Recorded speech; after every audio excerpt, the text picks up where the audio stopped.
بسم اللہ الرحمن الرحیم۔ شروع کرتا ہوں اللہ کے پاک نام سے جو بہت بڑا مہربان نہایت رحم والا۔ دیکھتی آنکھوں اور سنتے کانوں کو السلام علیکم۔ بہنوں بھائیوں، دوستوں اور بزرگوں، اسلامی خواتین میں علماء، صوفیان کرام، ثقافتی ورثے، اسلامی فلسفے، اسلامی تصوف اور تاریخی خواتین کی شخصیات کی معلوماتی ویڈیو میں آج ہم عائشہ بنت یوسف البونیہ کی سیرت اور ان کے مزار کی تاریخ کو بیان کر رہے ہیں۔ دوستوں، بہنوں، بھائیوں، بزرگوں، اسلامی فکری اور صوفیانہ روایت کی ایک ممتاز شخصیت عائشہ بنت یوسف البانیہ 1460 میں دمشق شام میں پیدا ہوئی۔ وہ قرون وسطی کی اسلامی دنیا کی سب سے بااثر خواتین صوفی اسکالر اور شاعرہ کے طور پر مانی جاتی ہیں۔ عائشہ کا تعلق ایک ایسے گھرانے سے تھا جس کی جڑیں اسلامی اسکالرشپ میں گہری ہیں۔ وہ خود قرون وسطی کی ان چند خواتین میں سے ایک بن گئی جنہوں نے اپنے پیچھے ایک اہم ادبی اور روحانی معراج چھوڑی۔ عائشہ شاید تصوف پر اپنی وسیع تحریروں کے لیے سب سے زیادہ مشہور ہیں، جو خواتین کے نقطہ نظر سے اسلام کے صوفیانہ جہتوں کے بارے میں نادر اور قیمتی بصیرت فراہم کرتے ہیں۔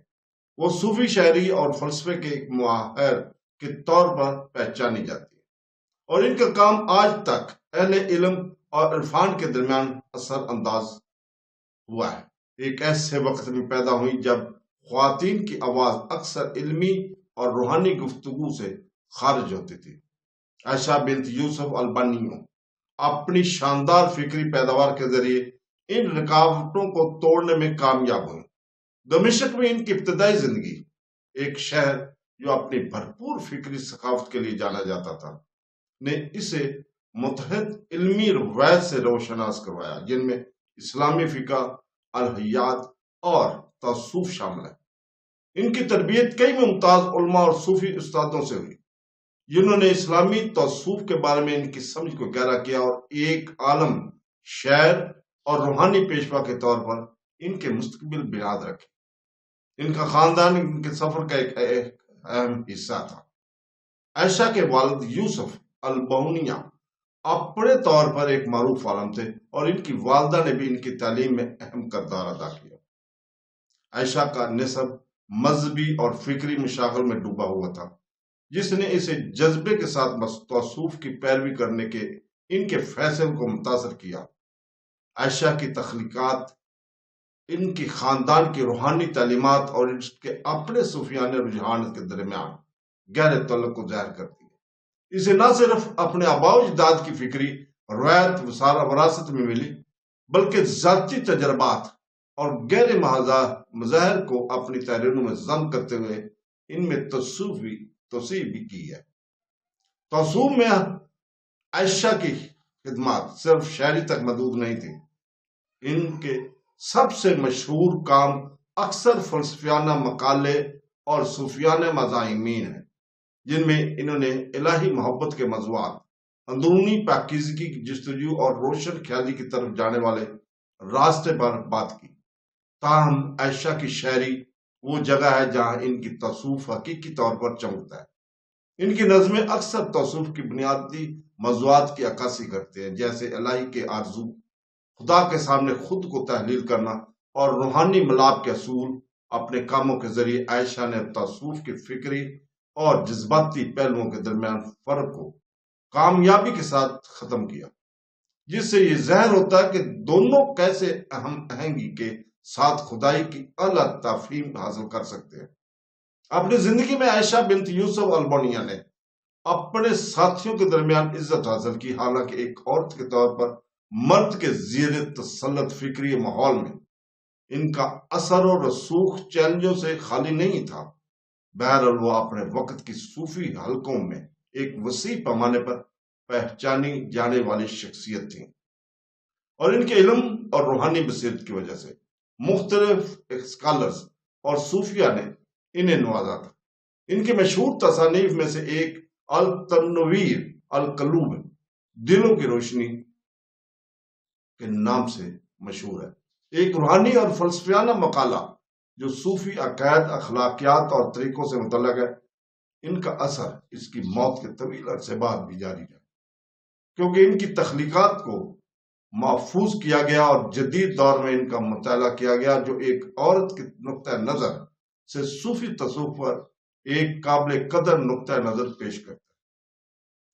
تو دوستو، عائشہ بنت یوسف البانیہ کا انتقال 16 ذی الحج 922 ہجری سن 1517 کو تقریباً 57 سال کی عمر میں ہوا۔ ان کا انتقال اپنے پیارے شہر دمشق میں ہوا، جو ایک ایسی جگہ تھی جو ان کی فکری اور روحانی ترقی کا مرکز تھی۔ ان کے انتقال نے ان کے پیروکاروں کے لیے ایک دور کا خاتمہ کر دیا، لیکن ان کی میراث بڑھتی چلی گئی۔ خاص طور پر صوفی تصوف اور اسلامی ادب کے شعبوں میں انہوں نے اپنی شاعری اور تحریروں کے ذریعے جس صوفیانہ حکمت کا اشتراک کیا، وہ اب بھی اثر انگیز ہے، اور 21ویں صدی میں ان کے کاموں کی انگریزی سمیت مختلف زبانوں میں ترجمہ کیا گیا تھا۔ ان تراجم نے ان کی فکر اور ادبی صلاحیت کو وسیع تر سامعین تک پہنچایا، اس بات کو یقینی بناتے ہوئے کہ ان کی شراکت کو فراموش نہیں کیا جائے۔ عائشہ بنت یوسف البانیہ کا مزار دمشق میں واقع ہے، وہ شہر جہاں وہ پیدا ہوئی اور فوت ہوئی۔ مزار ان لوگوں کے لیے ایک اہم مقام ہے جو ان کی یاد اور روحانی حکمت کو عزت دیتا ہے، جو اس لیے نے اپنی زندگی کے دوران دی تھی۔ یہ لوگوں کے لیے بھی ایک منظر ہے جو ایک ایسی عورت کو خراج عقیدت پیش کرنا چاہتے ہیں جس نے اپنی جنس پر عائد پابندیوں کو عبور کیا اور اسلامی دنیا میں روحانی روشنی اور فکری سختی کا مینار بنی۔ مزار پر صوفی اسکالرز اور زائرین آتے ہیں جو عائشہ کو اسلامی اسکالرشپ اور تصوف کے دائرے میں خواتین کو بااختیار بنانے کی علامت کے طور پر تعظیم دیتے ہیں۔ عائشہ بنت یوسف البانیہ کا مزار ان کی وفات کے بعد ان کے شاگردوں اور پیروکاروں نے بنایا تھا۔ یہ اس احترام اور تعریف کے ثبوت کے طور پر کھڑا ہے جو اس نے اپنی زندگی کے دوران حاصل کیا، اور ان کی تعلیمات سے متاثر ہونے والے لوگوں کو اپنی طرف متوجہ کرنا جاری رکھا۔ اس کے مزار کی تعمیر محض تعظیم کا کام نہیں ہے، یہ ان کی یاد کو محفوظ رکھنے اور اسلامی تاریخ کی عظیم ترین خواتین صوفی شخصیت میں سے ایک کے طور پر ان کے احترام کرنے کے ایک طریقہ بھی تھا۔